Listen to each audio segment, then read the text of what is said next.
You keep searching for the voice inside your head. But what if it was never yours? What if the thoughts you follow were just the wind brushing across the surface of something deeper? Still, watching, untouched. You've been taught to name what you feel, to label the silence, to narrate the ache. But there's something older than your thoughts, watching them rise like mist and fall like memory. It doesn't speak. It doesn't judge. It doesn't even need to understand. It just is. And it's been here long before you gave yourself a name. Your mind will try to steal it, dress it up in voices. The cheerleader, the critic, the narrator, all pretending to be you. But those are echoes. This is source. Pause. Breathe. Is that your thought? Or the one you inherited? In the beginning they said, "Let there be light." But what heard that sound? The word was not spoken into silence. It arose from it.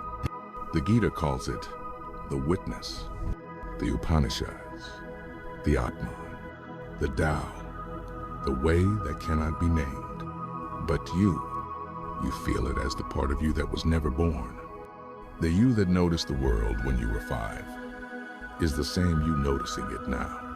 The body changed, the story shifted, but the seer, untouched, unaged, unmoved. What if time is not passing, but peeling away from what never moved? The one watching has never been wounded. Yes, the pain moved through you. Yes, the stories cracked open your name. But the part that saw it all remained whole, not detached, not numb, present, eternal. The mind clings to patterns.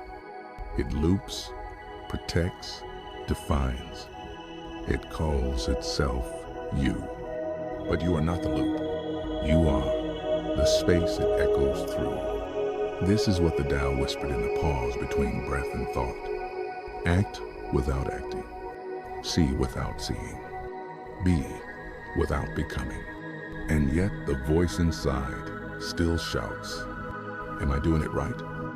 Have I healed enough? Will I ever be free? But the observer, it doesn't answer, because it never asked. What if the pain isn't proof you're broken, but proof you were never touched by it? The sages tried to tell you. They didn't write books. They carved their knowing into silence. Moses didn't bring commandments from the mountain.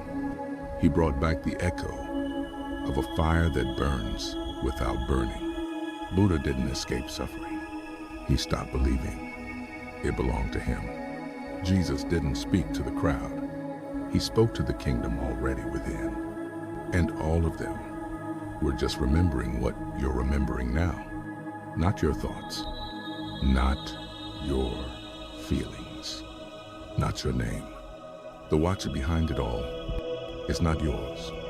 It is the same awareness watching from a Himalayan cave, from a crowded street, from the unborn and the dying. It doesn't move. It doesn't die.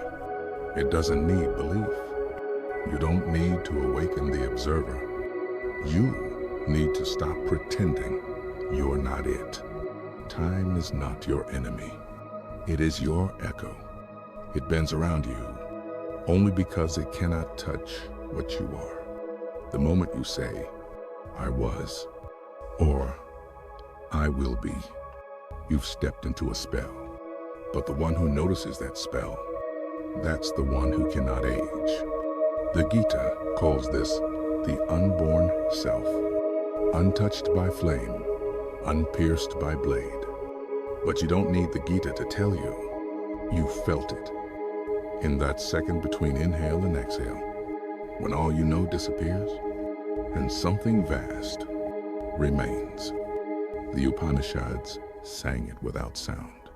When the seer sees nothing but the self in all beings, and all beings in the self, he goes beyond sorrow.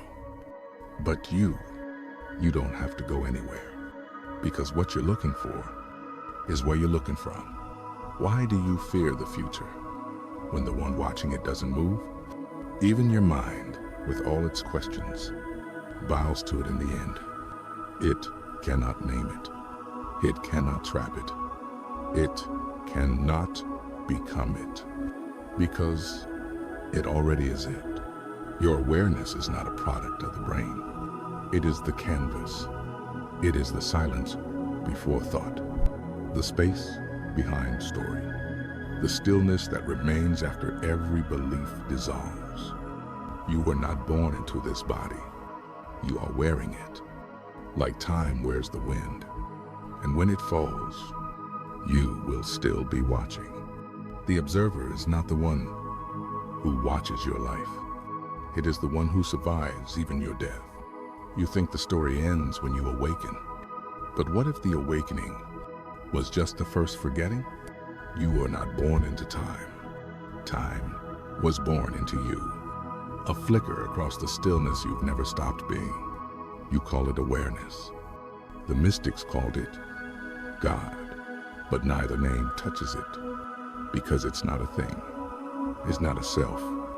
It's not even a presence. It is the womb before language, the breath before sound, the I before identity.